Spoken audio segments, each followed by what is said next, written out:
Selamat siang pemirsa, Presisi yang kembali hadir untuk Anda edisi Senin 19 Mei 2025. Selama 1 jam ke depan kami juga telah menyiapkan sejumlah informasi terkini. Bersama saya Bribda Joy Syunika, kita lihat dulu 3 berita utama siang ini. Sebagai upaya untuk mengantisipasi dan menangani bencana kebakaran hutan dan lahan di Provinsi Kalimantan Tengah, Polda Kalteng menggelar apel kesiapsiagaan.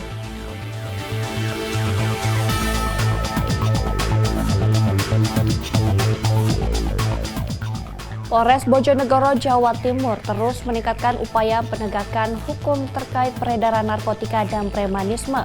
Dalam 2 bulan terakhir, mereka berhasil mengungkap 17 kasus narkotika dan menangkap 6 orang pelaku premanisme di berbagai kecamatan. Langkah unik dan inovatif kembali ditunjukkan oleh jajaran Polres Pasir, Polda Kalimantan Timur. Momen unik Polres Pasir menyulap knalpot brong hasil sitaan menjadi sebuah patung robot ala Transformer yang kini berdiri megah di depan kantor Polres Pasir.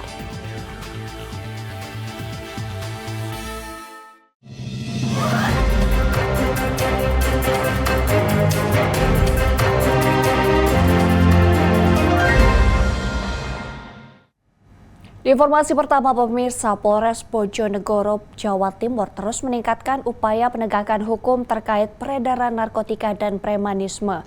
Dalam 2 bulan terakhir, mereka berhasil mengungkap 17 kasus narkotika dan menangkap 6 orang pelaku premanisme di berbagai kecamatan. Polres Ponorogo berhasil mengungkap kasus narkotika dalam 2 bulan terakhir. Mereka juga mengamankan 6 orang pelaku premanisme di berbagai kecamatan. Hasil pengungkapan ini diumumkan beberapa waktu lalu. Wakapolres Bojonegoro Kompol Yoyok Dwi Purnomo mengungkapkan bahwa peredaran narkotika masih menunjukkan aktivitas yang membahayakan.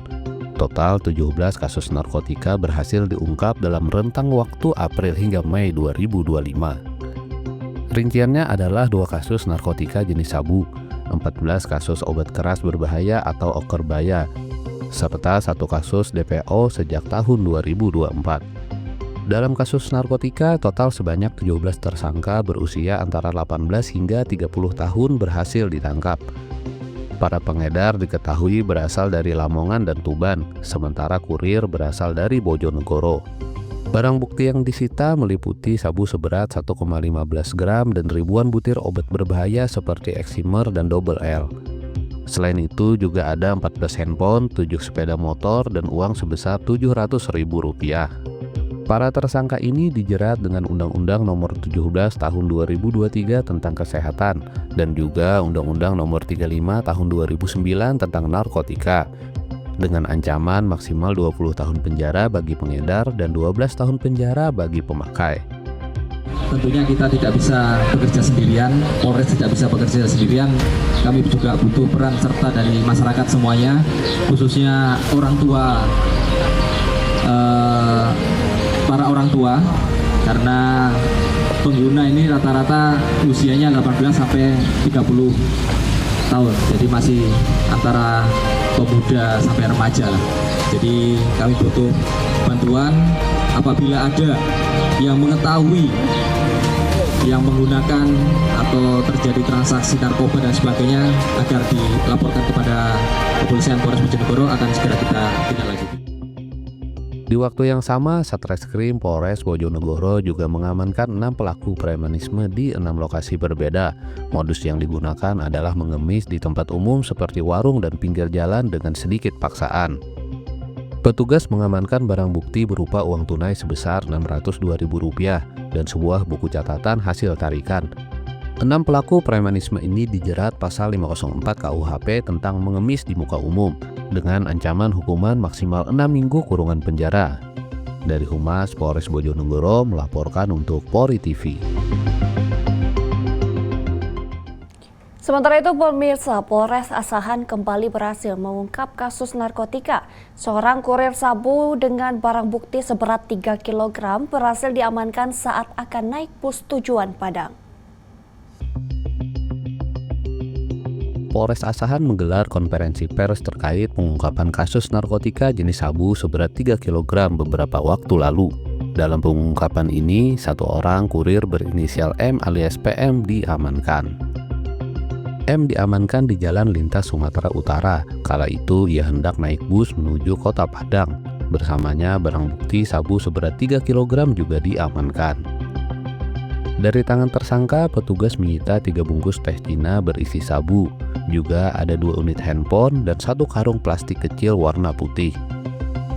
Tersangka mengaku dijanjikan upah 15 juta rupiah oleh bandar berinisial A untuk mengantarkan sabu tersebut kepada seseorang di Kota Padang. Saat ini identitas penerimanya masih dilacak polisi. Yang bersangkutan ini melaksanakan kegiatannya atas tuduhan inisial A diduga sebagai bandar, di mana pengakuannya barang ini akan diantar ke Kota Padang, Sumatera Barat, di mana dijanjikan upah 15 juta rupiah oleh A ini.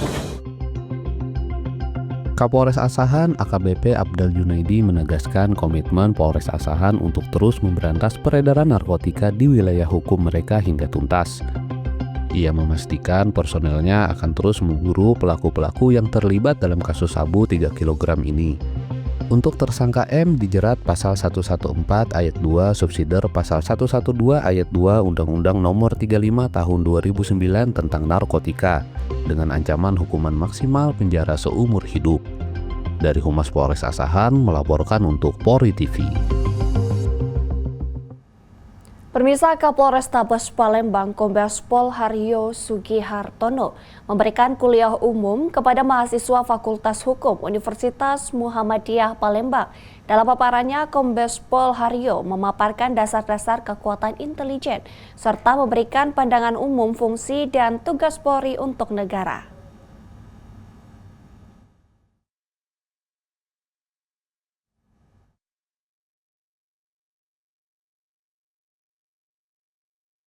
Memiliki satu misi yang tanpa kita ketahui. Ingat rekan-rekan sekalian, ilmu dasar sebuah politik adalah kekuatan intelijen.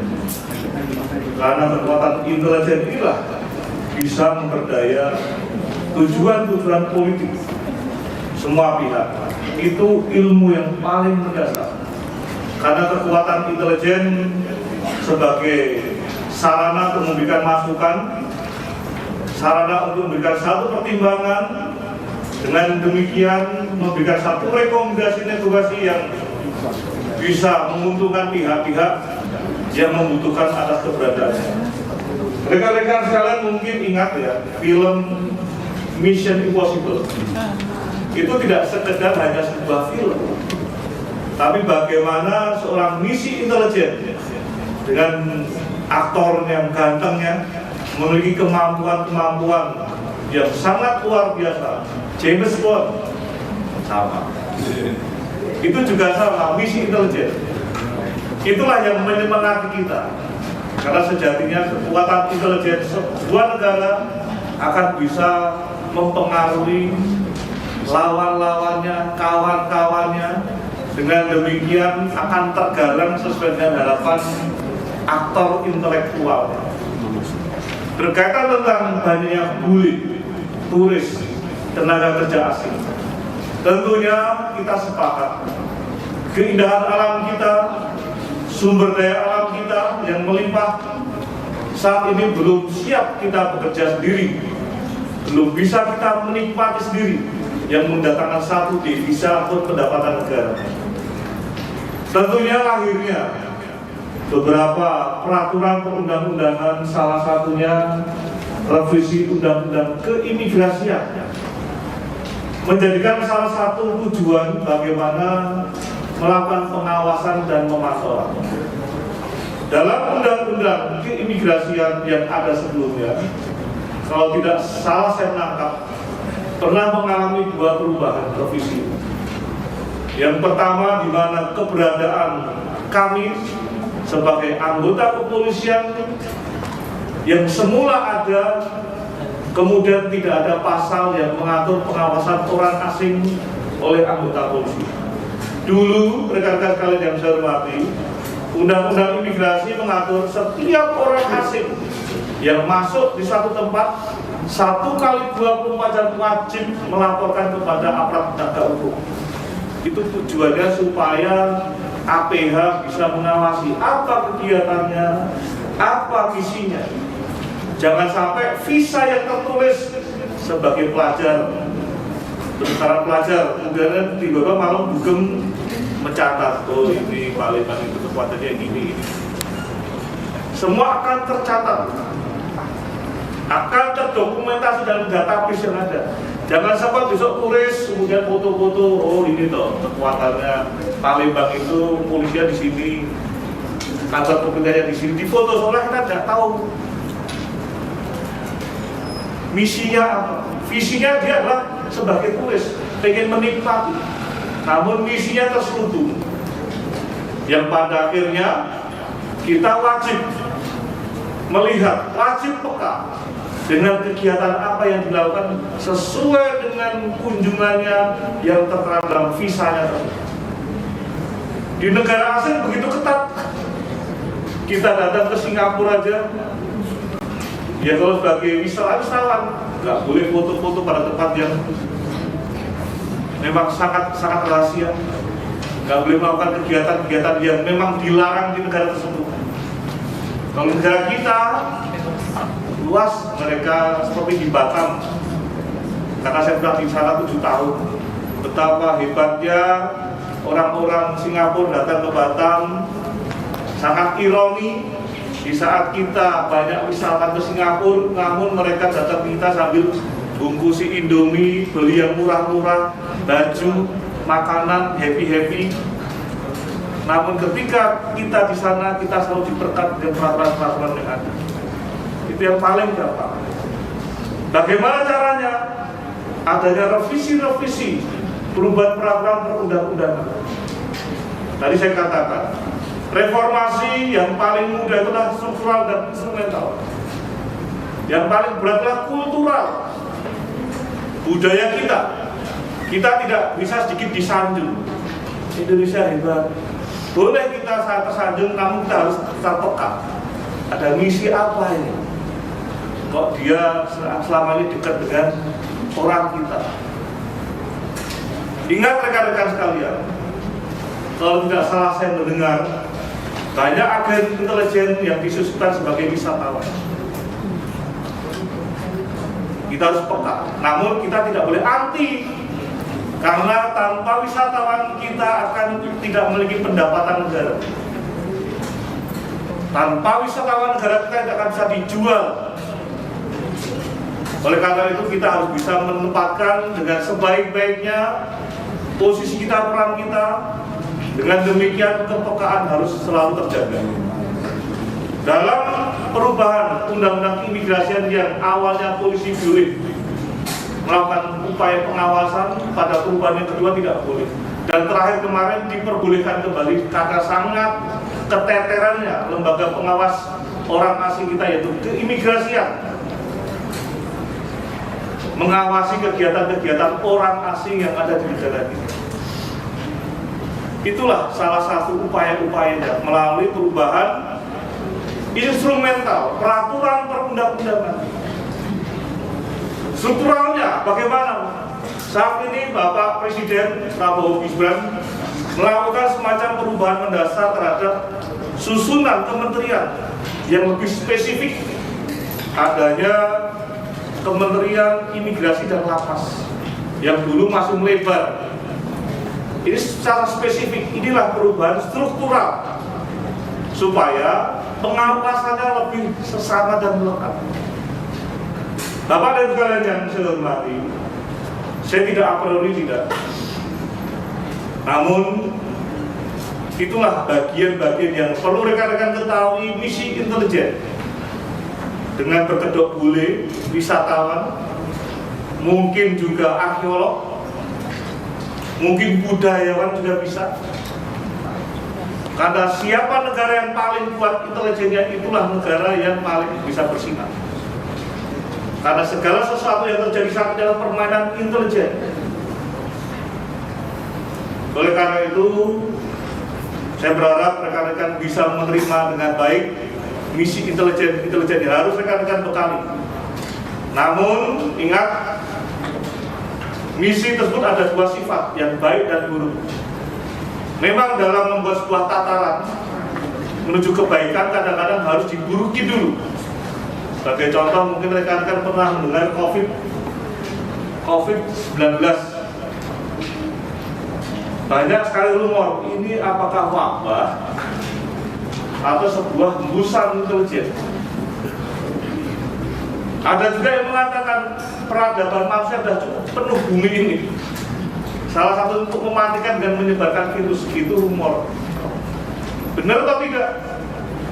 Tapi COVID-19 adalah tantangan hidup kita. Siapa yang beruntung hidup, siapa yang tidak beruntung yang mati.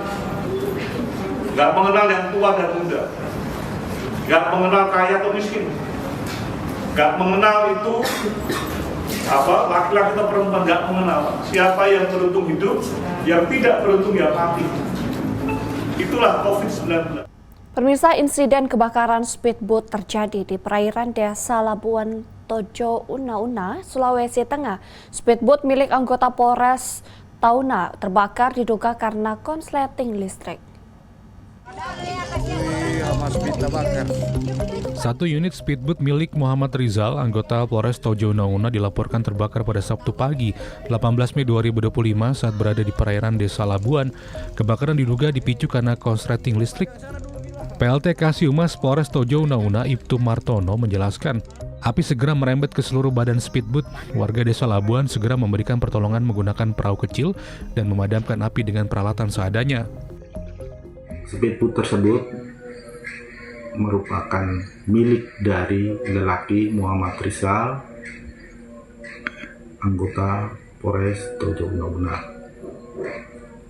Api berasal dari konsleting listrik dari aki untuk menghidupkan pompa air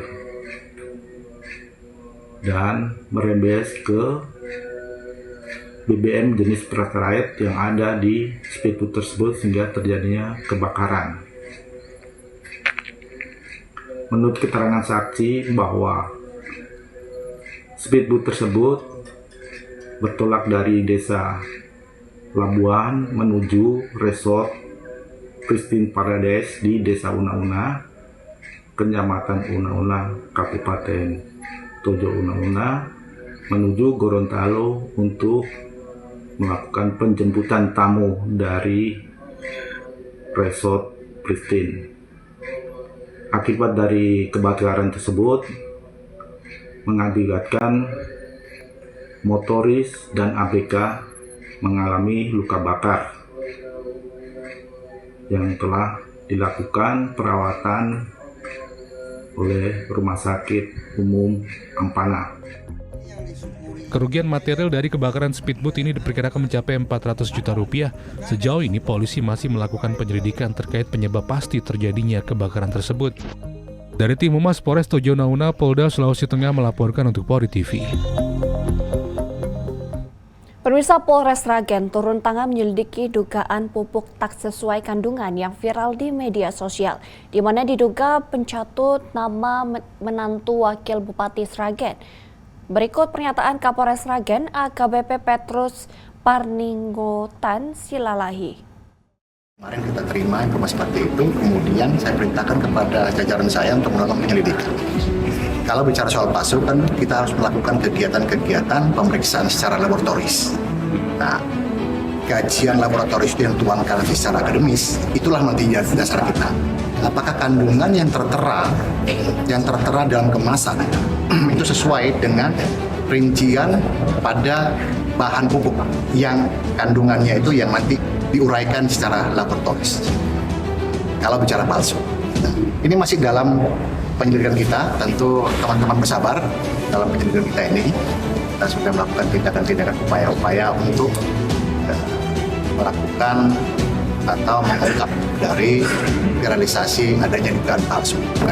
Sampel sedang kita lakukan, juga secara simultan kita melakukan pemeriksaan yang langkah-langkah lain yang kita lakukan untuk mengumpulkan bukti yang cukup untuk mengungkap fakta sesuai dengan yang terdapat pada viralisasi medsos.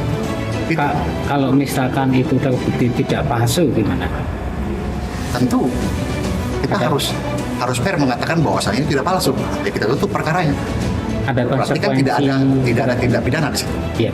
Nanti ada konsekuensi. Kita melihat dari mens rea atau niat si pembuat TikTok. Apakah ada niat jahatnya atau karena ketidaktahuannya atau karena minimnya pengetahuannya tentang kandungan-kandungan di situ. Itu kita melihat mens rea. Niat jahatnya si orang yang pembuat video ataupun konten itu. Tentu saya melihat masyarakat harus bisa menyaring ya, bisa menyaring pemberitaan itu. Sabar, kami bekerjasama dengan Pemda, dinas terkait untuk melakukan buktian untuk meredam atau mengurangi resahnya masyarakat. Pemirsa Presisi yang akan segera kembali, tetaplah bersama kami.